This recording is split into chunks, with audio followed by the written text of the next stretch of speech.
Et bonjour à tous et bienvenue, on est parti pour une nouvelle vidéo, cette fois-ci donc sur le marché résidentiel ancien du Grand Paris. Ça va faire un moment que j'ai pas sorti de vidéo sur ce marché, donc on est parti sur ce communiqué de presse mensuel du 25 juillet donc 2024, donc plutôt récent. Encore une fois, cette conjoncture, il y a toujours un décalage comme d'habitude dans l'immobilier de plusieurs mois.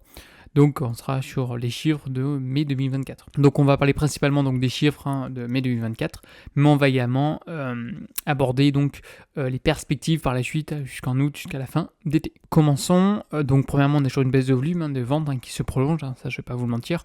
On a aujourd'hui un marché qui ne retrouve pas donc de fluidité, reste ancré donc dans une activité plutôt faible. On a également aujourd'hui donc une baisse de volume chaque mois, qui est un peu moins sévère. Comme je l'ai mentionné là sur une vidéo via les notaires de France, voilà, aujourd'hui on a une activité qui commence un petit peu à se tasser. En termes de volume, je ne dis pas qu'on touche le bout, loin de là, mais on est plutôt sur de l'attentisme, de l'apport aujourd'hui donc des ménages, on est plutôt en stand-by. On a une baisse des prix, mais à partir de mai, on a une petite remontée, je viens de vous dire, sur le marché notamment national, et des volumes qui commencent à se stabiliser également. Chaque mois, c'est un peu moins sévère, oui, mais en aucun cas aujourd'hui, on est sur une reprise. Comme je peux voir également lire certaines news, on n'est pas sur un marché haussier, on n'est pas sur une reprise. En aucun cas aujourd'hui, on a le recul suffisant pour dire qu'on est sorti de crise. En aucun cas. Regardez par exemple les chiffres aujourd'hui des promoteurs de France. Ils sont sortis là en ce mois de juillet.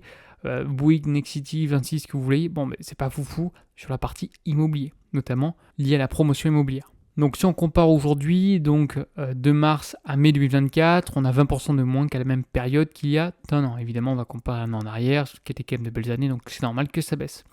Et surtout 39% de moins qu'il y a 2 ans.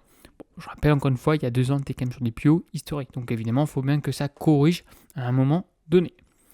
Donc au niveau aujourd'hui des volumes de vente, donc de mars à mai 2024, une baisse comme on l'a vu, donc moins 20% en tout cas sur un an. D'après aujourd'hui, donc l'analyse des avant-contrats jusqu'en juin, la baisse de l'activité se prolonge, mais un rythme ralenti. Donc comme on l'a vu aujourd'hui, on a également une petite baisse des taux en juin de la BCE, ce qui était plutôt une bonne nouvelle, même si c'est pas grand-chose, 25 points de base.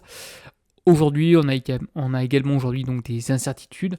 Comme je mentionnais à chaque fois, tout ce qui est macro, micro, c'est impossible d'anticiper. En effet, aujourd'hui, on a des incertitudes, notamment liées à la dissolution notamment de l'Assemblée nationale. On attend également un premier ministre à ce jour. Conséquence aujourd'hui, ceux qui sont quand même arrivés, ceux qui sont plutôt passés, qu'on soit clair, c'est les filles. On va pas trop parler aujourd'hui de politique, c'est pas le sujet. C'est pas la meilleure option dans l'immobilier, je vais pas vous mentir. On va avoir, à mon avis, une augmentation des impôts, ainsi de suite, avec notre dette qui est quand même assez importante. La plupart des ménages riches sont en attente. J'ai beaucoup de messages. Est-ce que ça vaut le coup encore d'investir? Oui, non, pourquoi? C'est quand la reprise? Moi, écoutez, je suis pareil que vous. Je suis en stand-by, je ne sais pas ce qui va se passer. Je ne suis pas dans la place des gens très très intelligents qui vont nous rebalancer des réformes dans tous les sens. En tout cas, ce que je peux vous dire, ce qui est sûr, comme d'habitude, c'est que le plus important, c'est qu'il faut que vous vous concentrez sur votre actif en question.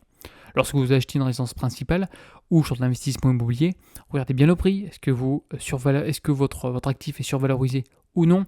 La partie travaux également, a bien aujourd'hui estimé correctement, passez par des entreprises plutôt solides compte tenu de la conjoncture. Donc faites attention, demandez bien les assurances décennales, également l'historique de ces sociétés-là en question, de ces entreprises, parce qu'aujourd'hui le marché de la construction va très mal, comme d'habitude c'est lié également à la promotion immobilière, donc faites attention, mais renseignez-vous bien sur votre actif, localisation également. Donc on est plutôt en stand-by à ce jour, donc les prix, il y a une petite augmentation là à partir de mai. Les volumes, toujours, il n'y a pas grand-chose qui se passe, je vous dis, on est vraiment en attente. On a également un accès aujourd'hui donc au crédit qui est moins restrictif, une petite érosion des taux, donc de crédit à l'habitat, doit être confirmée dans ce nouveau contexte. Également, je vous mettrai en insertion aujourd'hui donc les taux. Oui, il y a une petite baisse, mais aujourd'hui, les prix sont quand même assez élevés.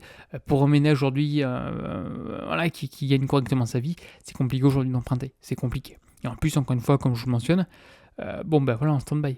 Qu'est-ce qui va se passer? La conjoncture économique, il y a quand même pas mal d'événements. L'investissement immobilier, c'est pas 3 clics, c'est un investissement sur plusieurs dizaines d'années. Donc, il faut bien réfléchir à 2 fois.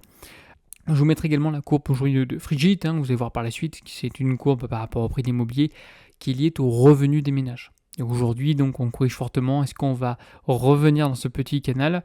En bas, je vous mettrai ça en insertion. Donc, au niveau des appartements anciens, donc on est quasiment à moins 7,4% sur un an. Paris également, moins 7% sur un an. Et au niveau des maisons Île-de-France, ça corrige davantage avec du moins 8%. Donc on a quand même des prix qui restent orientés à la baisse sur un an. Donc on a une petite correction des prix aujourd'hui à partir de mai. Par contre après ça repart. Et en aucun cas aujourd'hui cette amélioration très faible permet de solvabiliser aujourd'hui davantage les ménages. De toute façon les deux leviers c'est soit les taux, qu'on sommes d'accord, donc une baisse des taux pour avoir justement emprunté davantage, soit d'un côté une baisse des prix de l'immobilier. Voilà, c'est les deux variables. Donc ensuite, les petites perspectives, point important, on va voir si c'est bon, si ça passe. Donc d'ici septembre, d'après les avant-contrats, donc les prix aujourd'hui ne connaîtraient encore que très peu d'évolution en Ile-de-France. Ponctuellement même, quelques très légères hausses. On verra par la suite, j'ai calculé, on prend grosso modo du 1 à 2%, voilà, sur quelques mois. Rien de bien méchant, encore une fois, ça reste des prévisions. Donc ces évolutions conduiraient donc à une baisse annuelle des prix moins forte qu'en début d'année.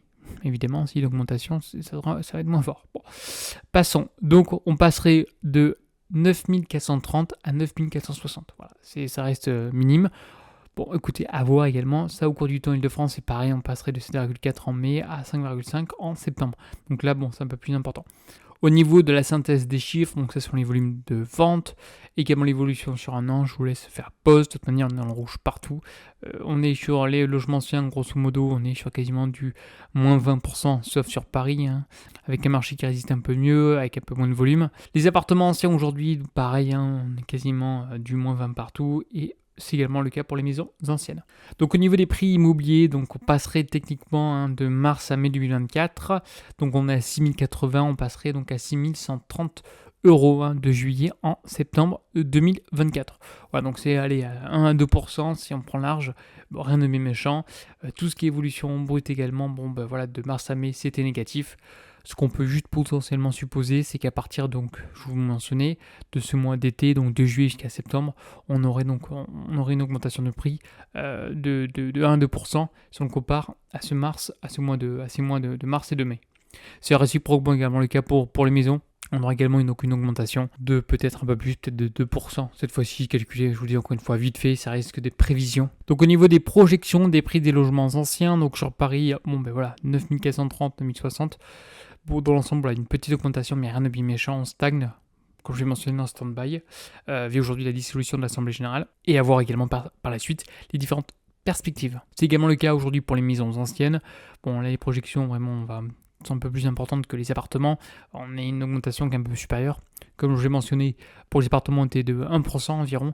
Peut-être pour les maisons, on va attaquer peut-être les 2-3 dans l'absolu. Allez, la vidéo donc touche à sa fin, donc n'hésitez pas à liker, à vous abonner. Si vous avez des questions, dans les commentaires, et je vous dis une prochaine. Allez, bye bye.